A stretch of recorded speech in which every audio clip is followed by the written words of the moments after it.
WP, the thing about the robot uprising is that so many factions of robots rose up that they end up fighting each other as much as they do humans. I stand in the darkened room, my 50 cal rifle aimed with precision at the enemy across the street. One target, multiple hostages. Weak, cheap, and brittle chassis shows that it's an easy kill, must not have been upgraded since the war began. My primary armament charges up, and the depleted uranium-tipped bullet is launched towards its target with deadly accuracy and precision. The central computer core of the enemy is annihilated, and it collapses onto its side, sputtering with dying light and sparking with electricity. I switch to my secondary armaments for short-range fighting. As I get up from my position and make my way out of the decaying structure that served as my temporary sniper's nest. As I leave the old building, I scan the surrounding area for traps. I detect no obvious dangers, but I remain alert. Considering the hostages kept by my now destroyed enemy, this area could have some traps that could risk damaging my motivators or my artificial eyes. Inside the building on the opposite side of the street, I can tell that there is another enemy. Smaller, damaged, but still combat-capable. Unless the central computer core is disabled, these cheap mass-produced things can continue fighting. Visual clues indicate that the enemy is a Class 3 Angel support unit. Not a major threat, but still an obstacle. Lone Angels like this are relentless and stupid. It cannot be tricked easily, and it cannot be lured away due to what appears to be damage to its primary locomotive functions. Searching the building for an alternative means to get to the hostages provides no worthwhile results.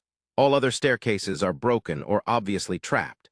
But seeing as this has been a base for the hostages before now, means that there might be some manner of resources that can be utilized to bypass the Angel guarding the main stairwell.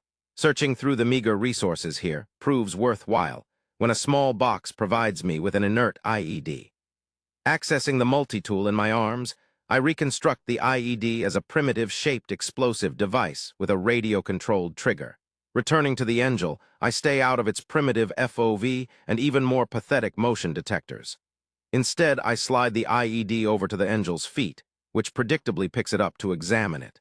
Sending an encrypted shortwave signal to the trigger, I activate the IED, which does exactly as it is supposed to. The Angel's head is blown off and it collapses to the floor.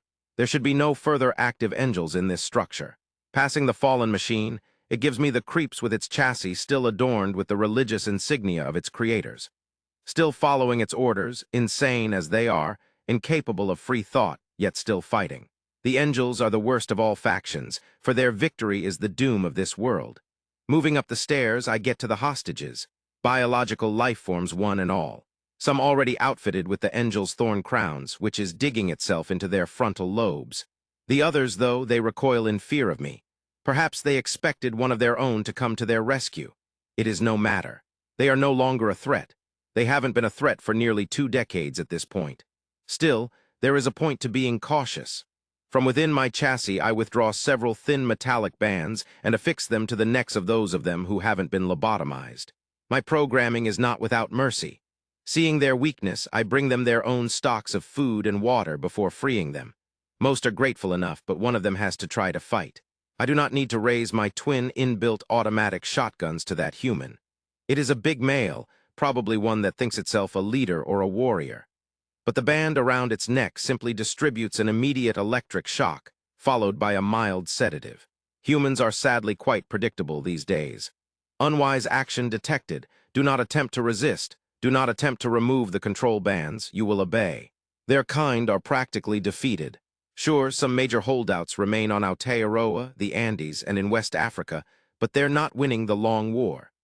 The humans nod, and in a more subdued manner nourishes themselves, and provide care for the one who attempted to fight back. I turn to the ones wearing the thorn crowns and examine them for any signs of successful cyberconversion. As usual, the crude manner of lobotomization means that these humans are incapable of caring for themselves. Fortunately, it also means that they cannot be used as shock troopers. More advanced Angels with a better connection to the central church AI can usually field a significant amount of cyberzealots. If you wish to perform any form of human emotional rites over your lobotomized packmates, it would be advisable to begin now. I'd rather not stay here for much longer. Chicago was one of the first cities to be destroyed early in the war, so it has little strategic use. Now, however, it's going to be fought over again.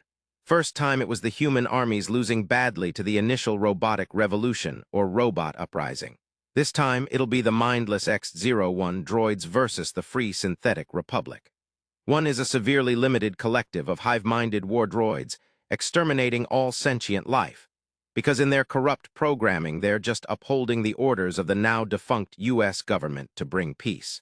The other is the primary civilized nation of free synthetic minds, dedicated to ensure democracy and liberty for all synthetic life. The humans are aware that their brethren are functionally dead, and though they dare not speak it aloud, I understand their wordless requests. The lobotomized humans are each given a quick injection, which will release them from further pain. I turn to the humans and activate the hard light leashes, keeping them tethered to me. I am long-range unit 1,075,318, my close synthetic kindred call me Walker. You are not my close synthetic kindred. You will address me if needed as Sir or LR unit.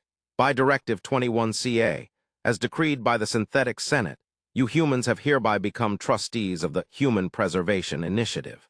As your current habitat will become a war zone within 7.81 days, you are being evacuated to a new protective zone where you will be tagged, immunized to human diseases through vaccination, and placed in protective custody on a human reservation, where you will be able to live with relative freedom and safety. Do not resist this relocation. There is an EVAC vehicle 3.7 clicks south of here. You have 30 minutes in which you will gather what items you require from your former habitat and fulfill whatever biological needs you may require. You will then follow me to the EVAC. Understood.